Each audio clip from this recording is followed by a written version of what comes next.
సభకు జై భీమ్, జై భారత రాజ్యాంగం. సభాధ్యక్షులు సోదరులు పసునూరి రవీందర్ అన్న, మిగతా మాట్లాడినటువంటి పెద్దలందరికీ నమస్కారం తెలియజేస్తూ,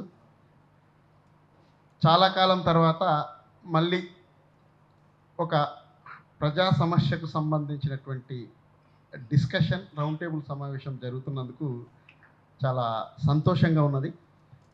ఇంతకుముందు మన మిత్రులు అంటే నిర్వాహకులు మాట్లాడుతూ అన్ని రంగాలలో మళ్ళీ ఆంధ్ర ఆధిపత్యము పెరిగింది, దీన్ని క్వశ్చన్ చేయకపోతే కనుక మళ్ళీ పూర్వ పరిస్థితులే వస్తాయని ఒక ప్రశ్నగా వాళ్ళు వేయడం జరిగింది. ఒక దళితుగా నా ప్రశ్న ఏంటంటే, తెలంగాణ ఏర్పడ్డ తర్వాత పత్రికా రంగంలో కానీ, విద్యారంగంలో కానీ, వైద్య రంగంలో కానీ, సంస్థ రియల్ ఎస్టేట్ రంగంలో కానీ మళ్ళీ ఆంధ్ర వాళ్ళే వస్తున్నారు కాబట్టి దీన్ని మనం వ్యతిరేకిద్దాము అని ఉమ్మడిగా అంగీకరిస్తున్నాం. నా వాయిస్ ఏంటంటే, కాసేపు ఈ రంగాలలో ఇంతకుముందు చెప్పిన ఈ రంగాలన్నింటిలో ఉన్నటువంటి ఆంధ్ర వాళ్ళు వెళ్ళిపోయి ఇదే ప్లేస్లో ఇక్కడ ఉండేటటువంటి దొరలు, ఆధిపత్య వర్గాల వాళ్ళు వస్తే అంగీకారమేనా అనేది నా ప్రశ్న.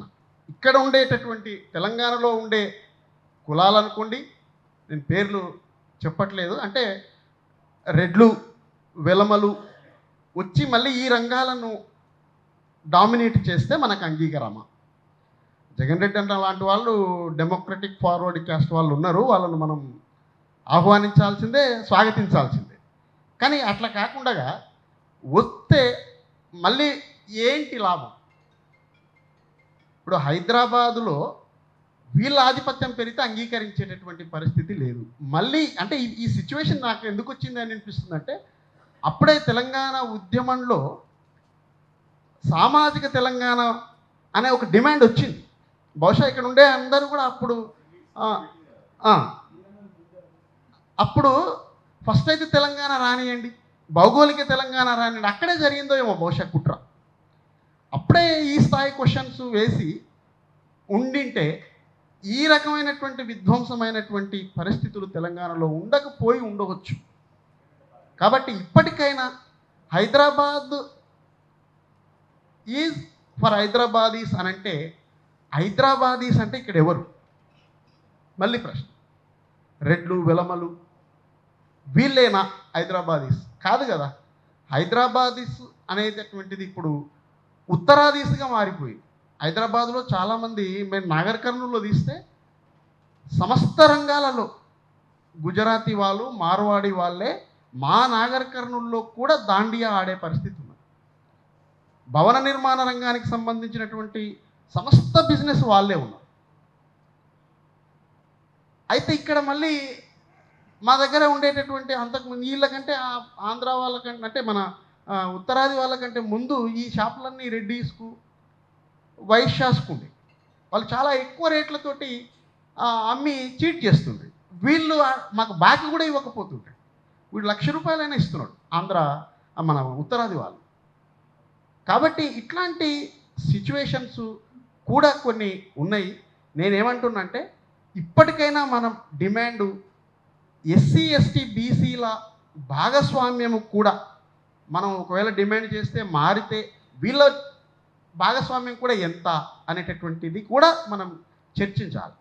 ఉట్టిగానే మళ్ళీ ఒక 2 కులాలు కాలోజీ అన్నట్టు 2.5 కులాల 2.5 జిల్లాల ఆధిపత్యం మళ్ళీ అంగీకరించే పరిస్థితి వస్తే ఇక ఇక్కడ దళితులు 2 రకాల పీడనను అనుభవించాల్సి వస్తుంది. తెలంగాణలో కూడా ఆధిపత్య వర్గాల పీడనను అనుభవిస్తున్నాం, మళ్ళీ ఆంధ్ర పీడనను అనుభవిస్తున్నాం.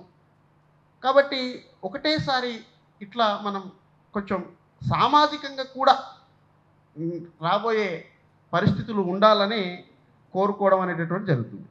తర్వాత వృత్తులను కాపాడుకుందామని చాలా మాట్లాడుకున్నాం మనం. చూడా చక్కని తల్లి చుక్కల్లో జాబిల్లి అని పాడుకొని తెలంగాణ వచ్చిన తర్వాత ఏ వృత్తులను కాపాడుకున్నాము? వృత్తి వ్యవస్థ సమస్తం నాశనం అయిపోయి ఆ చూపే లేకుండా పోయినది ప్రభుత్వాలకు. కాబట్టి ఇట్లా నాది ఏంటనంటే, రేపు వచ్చే తెలంగాణలో కూడా సామాజిక సమీకరణాల ఆధారంగానే ఈ మార్పులన్నీ జరగాలని, ఎస్సీ ఎస్టీ బీసీలను విస్మరించకూడదని, ఉట్టిగా తెలంగాణ అయినంత మాత్రాన ఇక్కడ ఉండేటటువంటి ఆధిపత్య వర్గాల యొక్క ప్రయోజనం నెరవేరే పనిని మనం అంగీకరించకూడదని తెలియజేస్తూ నాకు ఇచ్చినటువంటి అవకాశానికి జై భీమ్. థ్యాంక్ యూ, ధన్యవాదాలు.